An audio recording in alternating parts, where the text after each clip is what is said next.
बिस्मिल्लाहिर्रहमानिर्रहीम। एकदम नए टोटके। पाँव के बल बैठकर कोई काम किया जाए तो इसका असर सीधा नज़र पर पड़ता है। इससे नज़र कमज़ोर हो जाती है। मिट्टी के बने हुए प्याले में पानी पीने से शुगर की बीमारी दूर हो जाती है। स्टील के गिलास में पानी पीने से दिमाग तेज़ होता है। चमेली के फूलों की खुशबू सूंघने से सांस की बीमारियां नहीं होती। पुरानी से पुरानी खांसी को दूर करने के लिए अमरूद को जलाकर इसकी राख खाएं। जामुन की गुठली को जलाकर इसकी राख आँखों में डालने से आँखों की नज़र तेज़ हो जाती है। जो औरतें खड़े होकर कंघी करती हैं वो जल्द बूढ़ी हो जाती हैं, क्योंकि खड़े होकर कंघी करने से सीधा दिमाग पर असर पड़ता है। गर्मी के मौसम में ठंडा पानी पीने से जोड़ों के दर्द का मसला हो सकता है, इसलिए नीम ठंडा पानी पिएं। नमक को जिल्द की खूबसूरती के लिए भी इस्तेमाल किया जा सकता है। नमक का मसाज करने से डेड स्किन ख़त्म हो जाती है। नमक के मसाज से जिल्द के अंदर तक की सफाई हो जाती है। जिल्द की बेरौनकी ख़त्म हो जाती है और जिल्द नरम मुलायम और हसीन हो जाती है। अपने टूथब्रश पर नमक छिड़ककर इससे दांत साफ़ करें। इससे दांतों की सफाई के साथ साथ आपके मसूड़े भी मजबूत होंगे और मुंह की बू भी ख़त्म हो जाएगी। चाक में ये सलाहियत पाई जाती है कि वो ऑयल, घी और चिकनाई को अपने अंदर जज़्ब करने की सलाहियत रखता है। इसलिए अगर खाना तनावुल करते हुए खाना पकाते वक्त आपके कपड़ों पर ऑयल गिर जाए तो आप हरगिज़ परेशान ना हों, बल्कि चाक को इस दाग पर खूब अच्छी तरह रगड़ें। 10 से 15 मिनट बाद हाथ से कपड़ों को खूब अच्छी तरह मलकर धो लीजिए। इससे कपड़ों की चिकनाई का दाग मुकम्मल तौर पर ख़त्म हो जाएगा। अपनी मेटल की ज्वेलरी की चमक दमक मान बरकरार रखने के लिए ज्वेलरी बॉक्स में 2 अदद चाक रख दें। चाक ज्वेलरी बॉक्स में मौजूद सारी नमी को जज़्ब कर लेंगे और आपकी ज्वेलरी को काला और ख़राब नहीं होने देंगे। चाक से आप अपने धाती बर्तन भी चमका सकते हैं। कपड़े धोने के बाद बारिश के मौसम में इन कपड़ों से अजीब सी नमी की बू आती है। नमी की वजह से ये बू अलमारी में भी आ जाती है। इस नमी और बू से बचाव के लिए आप कपड़ों की अलमारी में चाक रख दीजिए। ये चाक सारी नमी को अपने अंदर जज़्ब कर लेंगे और आप इन कपड़ों की बदबू दूर हो जाएगी। कीड़े मकोड़े अगर एक बार आ जाएं तो फिर इनको इन जगहों और चीज़ों से निकालना बहुत बड़ी मुसीबत बन जाता है।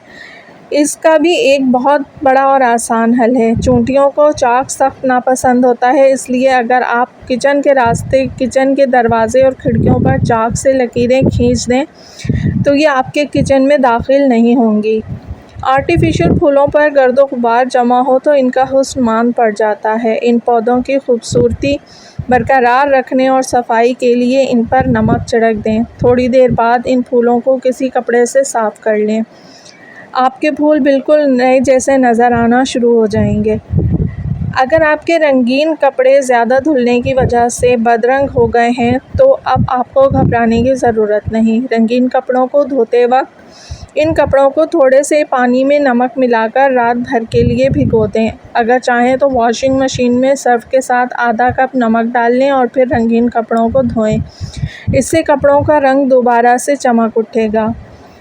अगर आपकी गर्दन और कोहनी से आप कालेपन का शिकार हैं तो आप फ़िक्रमंद होने की ज़रूरत नहीं है। आपको बस इस नुस्खे को रोज़ाना की बुनियाद पर इस्तेमाल करें। एक प्याले में नीम गर्म पानी ले लें। इस पानी में तौलिया डालकर अच्छी तरह निचोड़ लें और फिर इस तौलिए को जिस्म के काले हिस्सों पर आराम से कुछ देर तक मलते रहें, यानी हल्के हाथ से मसाज करते रहें। गाड़ी की सतह पर ख़राशें आ जाएं तो एक कपड़े को नारियल के तेल में भिगोकर गाड़ी पर अच्छी तरह से फेरें। इस तरह ख़राशें ज़्यादा वाज़ेह नहीं होंगी। अगर आप चाहें तो टूथपेस्ट को भी इस मकसद के लिए इस्तेमाल कर सकते हैं।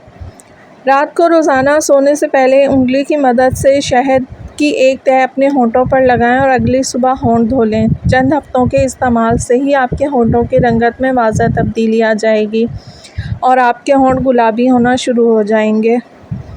गिलास में गर्म पानी लेकर इसमें 2 अंडों की जर्दी डालकर फेंट लें। इस पानी से बालों को अच्छी तरह तर करके सर की हल्की हल्की मालिश करें। बाकी पानी से बाल तर कर लें।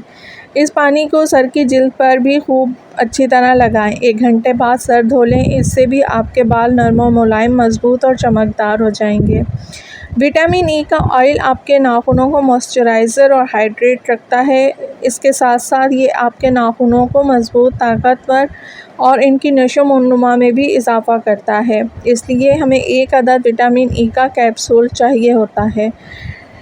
रोज़ाना रात को सोने से कबल कैप्सूल से तेल निकाल लें और इससे अपने नाखूनों पर अच्छी तरह मसाज करें और रात भर ऐसे ही लगा रहने दें। सिर्फ 2 हफ्तों के इस्तेमाल से ही आपके नाखूनों की सेहत में बेपनाह इजाफ़ा हो जाएगा। टमाटर विटामिन ए और विटामिन सी से मालामाल होता है। ये नाखूनों को मज़बूत और चमकदार बनाने के लिए ज़रूरी है। इसके साथ साथ टमाटर को जिल्द की स्याह रंगत दूर करने के लिए भी इस्तेमाल किया जाता है और ये धूप से झुलसी हुई जिल्द की असल रंगत बहाल करने के लिए भी एक बेहतरीन डिटर्जेंट माना जाता है। रोज़ाना रात को सोने से कबल टमाटर का 1 टुकड़ा ले लें और इससे नाखूनों और चाहें तो भी पूरे हाथों पर अच्छी तरह मसाज कर लें और फिर सुबह उठकर हाथ धो लीजिए। कुछ दिन तक ये अमल दोहराएं। इससे नाखून मज़बूत और चमकदार हो जाएंगे, बल्कि इससे हाथों की स्याह रंगत भी कम हो जाएगी। इंसान हमेशा से खूबसूरत नज़र आने का ख्वाहिशमंद रहा है और इंसान के लिए पलकें हमेशा से ही तवज्जो का मरकज़ रही हैं। आँखों की पलकें जितनी लंबी, स्याह और सेहतमंद होंगी, आँखें इतनी ही खूबसूरत दिखाई देंगी। पलकों को लंबा और हसीन बनाने के लिए दूध का इस्तेमाल बेहद मुफीद होता है। दूध फॉलिक एसिड से भरपूर होता है, इसलिए ये बालों को झड़ने से रोकता है और आपकी पलकों को लंबा, स्याह और घना बनाता है। एक बर्तन में 2 खाने के चम्मच दूध ले लें और इसको नीम गर्म कर लें ताकि आँखें इसकी गरमाइश बर्दाश्त कर सकें। मखमल, रुई या कोई और नरम सा कपड़ा लेकर इसको दूध से भिगोकर अपनी आँखों पर रखें। जब इस दूध की गरमाइश ख़त्म हो जाए तो इस अमल को बार बार दोहराएं, लेकिन याद रखें कि 5 या 6 बार से ज़्यादा ये अमल ना करें।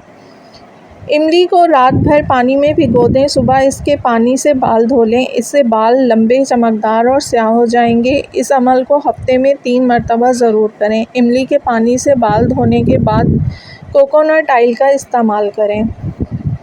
सफ़ेद कपड़े धोते वक्त इसके कॉलर अक्सर गंदे और मैले रह जाते हैं और ठीक से साफ़ भी नहीं हो पाते। इससे सफ़ेद कपड़ों की चमक धमक बहुत मुतासिर होती है। इसके लिए कपड़े धोने से पहले कॉलर पे चॉक को अच्छी तरह रगड़ लें। इसके बाद अपने कपड़े धो लें। इससे आपका कॉलर एकदम नया और चमकदार हो जाएगा।